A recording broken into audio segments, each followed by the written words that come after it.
En art, un huis clos est un roman, une pièce de théâtre, un film dont l'action se déroule en un lieu unique dont les personnages ne peuvent sortir. En droit, un procès à huis clos se déroule en l'absence de tout public.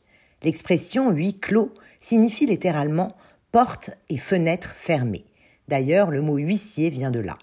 Le huis clos signifie que les débats judiciaires se déroulent hors de la présence du public. Seules les parties intéressées et leurs avocats peuvent alors pénétrer dans la salle d'audience. De plus, le huis clos fait obstacle à la divulgation de certaines pièces du dossier après l'audience. Par contre, le prononcé de la décision de justice restera public. C'est une procédure exceptionnelle. En effet, l'un des principes fondamentaux de la procédure pénale en France est la publicité des audiences. Énoncé à l'article 6 de la Convention européenne des droits de l'homme, ce principe est une garantie d'impartialité pour le justiciable et une garantie pour les magistrats de ne pas voir déformer la teneur des débats. Donc, le huis clos doit se limiter aux seuls cas prévus par la loi. Et quels sont-ils ?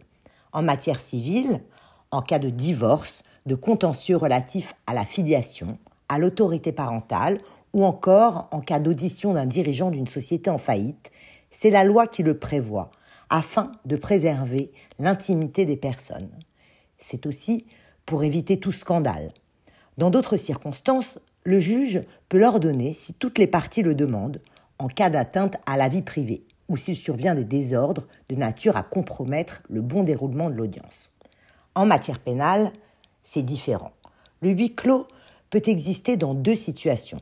Il peut soit être ordonné par le juge en audience publique, qui constate alors que la publicité est dangereuse pour l'ordre, la sérénité des débats ou la dignité de la personne, ou anticipe un danger pour l'ordre public et les bonnes mœurs. On parle de danger pour l'ordre lorsque les débats sont perturbés par le public présent dans la salle. Esclandres, commentaires, intimidations. Le danger pour les mœurs est beaucoup plus rare aujourd'hui, où le public est plus difficilement choqué. Le juge peut également décider d'interdire l'accès à la salle d'audience de la cour d'assises aux mineurs.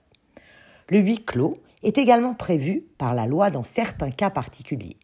Il est de droit, par exemple, dans les cas de viol ou de torture et actes de barbarie accompagnés d'agressions sexuelles, si la victime, partie civile, ou si l'une des victimes le demande. Si elle ne le demande pas, le huis clos ne peut être ordonné que si elle ne s'y oppose pas.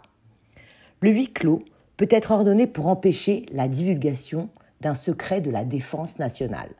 Enfin, devant le tribunal pour enfants, il est accordé dès lors qu'un mineur ou un majeur qui était mineur au moment des faits en fait la demande.